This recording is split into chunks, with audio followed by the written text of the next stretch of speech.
Antes de los rayos X, un médico que sospechaba que tenías un hueso roto tenía dos opciones: a presionar con los dedos y esperar que gritaras en el lugar correcto, o abrirte. No había más. Un cirujano de campo en una guerra abría a sus pacientes sin saber qué iba a encontrar. Un médico de pueblo diagnosticaba una neumonía a oído, literalmente. El cuerpo humano era una caja negra. Lo que pasaba dentro era un misterio hasta que era demasiado tarde. Eso duró miles de años, hasta una noche fría de noviembre en Baviera, cuando un hombre solo, en un laboratorio oscuro, vio algo que no debería existir. Y ese momento vale hoy más de 16.000 millones de dólares al año, solo en equipos médicos, sin contar lo que significa para tu vida. Para entender lo que estaba haciendo Röntgen esa noche, hay que entender en qué mundo vivía. Europa estaba en plena fiebre científica. Los laboratorios privados eran el equivalente a las startups de tecnología de hoy. Los físicos competían por descubrir las propiedades invisibles de la materia. El vacío, la electricidad,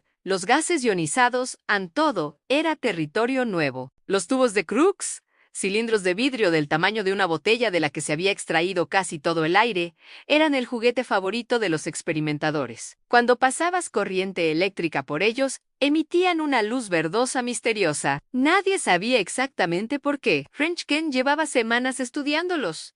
Era metódico, casi obsesivo. No era el tipo de científico que hacía apuestas. Era el tipo que repetía el mismo experimento 50 veces antes de publicar una sola línea. Esa noche, 8 de noviembre, cubrió su tubo con cartón negro para aislar cualquier luz visible. Quería asegurarse de que lo que veía venía del tubo, y solo del tubo.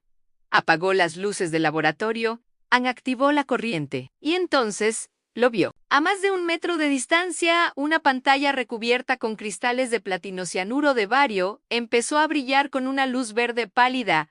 Röntgen se detuvo, apagó la corriente. La pantalla se apagó, encendió la corriente. La pantalla volvió a brillar. Lo repitió 10 veces, 20. Cada vez, el mismo resultado. Algo salía del tubo, atravesaba el aire, atravesaba el cartón y golpeaba esa pantalla al otro lado del cuarto. Pero eso era imposible según todo lo que sabía la ciencia en ese momento. Pasó las siguientes semanas sin decirle nada a nadie. Dormía en el laboratorio, comía poco. Probó interponer distintos materiales entre el tubo y la pantalla. Papel lo atravesaba. Madera lo atravesaba. Libros apilados los atravesaban. Entonces puso su mano y vio los huesos de sus dedos proyectados sobre la pantalla, moviéndose, vivos, dentro de su piel intacta. Llamó a su esposa, Anna Anle. Pidió que pusiera la mano frente al tubo durante 15 minutos, mientras él tomaba la primera fotografía de rayos X de la historia. Cuando Anna vio la imagen, vio su esqueleto, vio sus anillos de boda flotando alrededor de huesos que normalmente nadie vería hasta después de su muerte. Dijo, en voz baja: he visto mi muerte. No era exageración, era la primera vez en la historia que un ser humano veía el interior de su propio cuerpo estando vivo.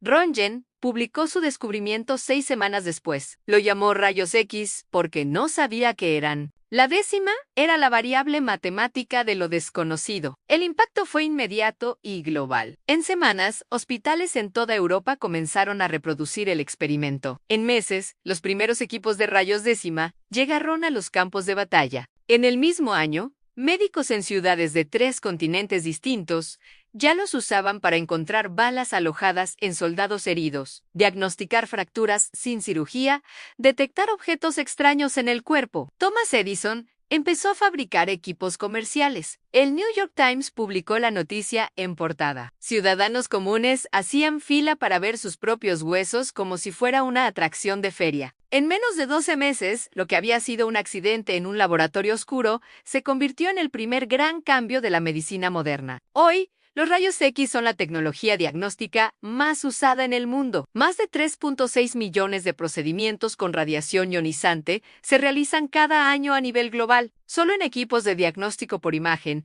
el mercado mundial mueve más de 45.000 millones de dólares anuales. Están en cada aeropuerto del planeta, en cada hospital, clínica y sala de urgencias se usan para inspeccionar soldaduras en oleoductos, para analizar obras de arte, para detectar contaminantes en alimentos, para guiar catéteres dentro del corazón en tiempo real. La tomografía computarizada, que puede ver dentro de ti en 3 dimensiones con una precisión de milímetros, es una evolución directa de lo que Röntgen vio esa noche. La radioterapia que destruye tumores cancerosos usa el mismo principio. La mamografía que detecta el cáncer de mama antes de que se pueda palpar.